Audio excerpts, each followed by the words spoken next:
récemment, je repensais à une de mes clientes qui était une créatrice d'objets de décoration et qui avait beaucoup de mal à vendre son travail, à parler de son travail, à en faire la promotion, parce que elle avait la croyance que ce qu'elle proposait, que ce qu'elle créait, ses créations, étaient inutiles, dans le sens où ce n'était que de la décoration.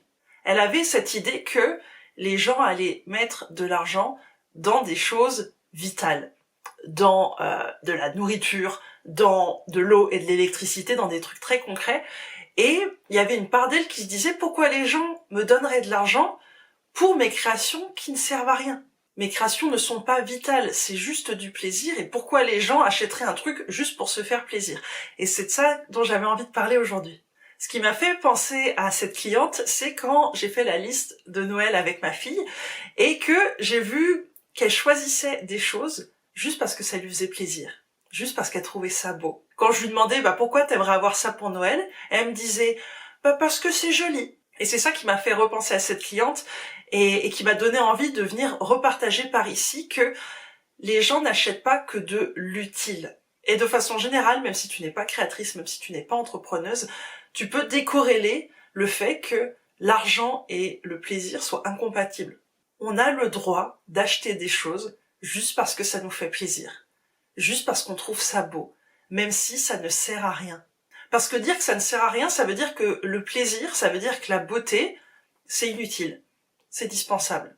Alors oui, c'est sûr que c'est pas dans nos besoins vitaux, d'accord? Et je préfère avoir un frigo plein que d'avoir une belle décoration chez moi, on s'entend. Mais le beau est utile, le beau est important. Et qu'est-ce qui fait qu'une personne va acheter quelque chose simplement parce qu'elle le trouve beau? Parce que c'est un cadeau qu'elle se fait à elle-même. Et souvent, c'est la pièce de puzzle qui manque. Ok, quand on achète des objets de décoration, quand on achète des bougies parfumées, quand on achète des bijoux, c'est pas des choses utiles, on n'en a pas besoin vitalement. Mais ça vient quand même combler d'autres besoins. Le besoin de se chouchouter, le besoin d'être dans un environnement dans lequel on se sent bien, le besoin d'être entouré de belles choses. Et la valeur beauté, il y a énormément de personnes qui l'ont. On aime être entouré de belles choses parce qu'on estime qu'on mérite d'être entouré de belles choses. Et parce que ça nous fait plaisir, tout simplement. Ma fille, elle a mis une peluche de chat dans sa liste de Noël parce que ça lui fait plaisir, parce qu'elle le trouvait mignon. Elle n'a pas besoin vitalement d'une peluche de chat, clairement pas vu le nombre de peluches qu'elle a dans sa chambre, mais ça lui fait plaisir de s'imaginer avec cette peluche. Il y a des personnes qui vont avoir du plaisir à être avec ta bougie parfumée. Il y a des personnes qui vont avoir du plaisir à avoir ton petit attrape-rêve que tu as fait de tes mains. Ça va faire plaisir à la personne d'être entourée de belles choses, de s'être offert des belles choses, de se dire je mérite de belles choses. Et comme je le disais plus tôt, ce truc de l'argent ne doit être utilisé que pour des choses vitales, c'est une croyance, c'est une décision. Une fois que tes besoins vitaux ils sont comblés, ils sont solidifiés, t'as le droit de te faire plaisir. Et cette croyance que l'argent n'a le droit d'être dépensé que dans de l'utile, ça reste une croyance. L'argent c'est un flux. Tu peux choisir de l'utiliser pour des choses qui te font plaisir, pour des choses inutiles que tu trouves belles et qui te font te sentir bien. Et tout est dans cette phrase en fait. À quel moment quelque chose qui te fait te sentir bien est inutile? À quel moment te sentir bien est inutile, si on fait le raccourci? Toi, ce qui me vient, c'est l'exemple d'un vêtement. Ok, imaginons que t'as déjà 2 t-shirts et 2 jeans, t'as pas à besoin vital d'avoir un 3e t-shirt, on s'entend bien.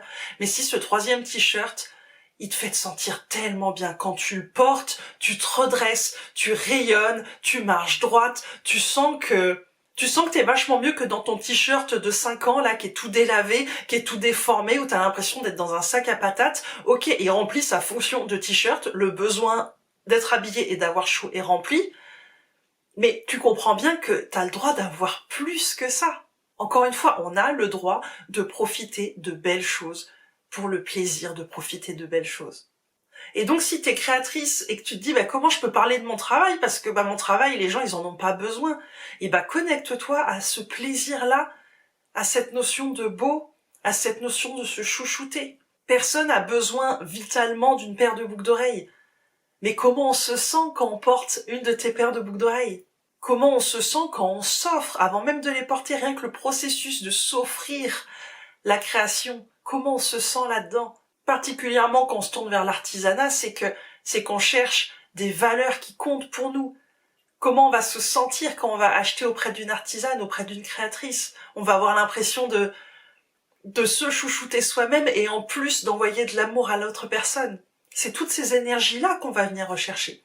Et finalement, les enfants, ils l'ont naturellement, ce truc de « c'est beau, j'ai envie de l'avoir », juste parce que c'est beau. Juste pour le plaisir d'avoir une jolie chose qui me fait plaisir. Si on se reconnectait à ça, si on allait se reconnecter à cette part enfant en nous qui aime l'inutile en fait, qui aime le futile, parce que ça nous fait du bien. Voilà le message que j'avais envie de te partager aujourd'hui. Comme toujours, j'espère qu'il t'aura fait du bien, qu'il aura résonné pour toi. Et si tu en veux encore plus, je t'invite à rejoindre ma newsletter pour être encore plus proche de mon univers, recevoir tous mes partages, recevoir les lettres que j'envoie dans mes newsletters pour inspirer, pour justement que ça fasse écho en toi et que ça t'accompagne sur ton chemin. Tu trouveras directement en description le lien pour rejoindre cet espace en choisissant le cadeau de ton choix ou en le rejoignant directement. Merci beaucoup d'avoir regardé cette vidéo et je te dis à bientôt dans une prochaine.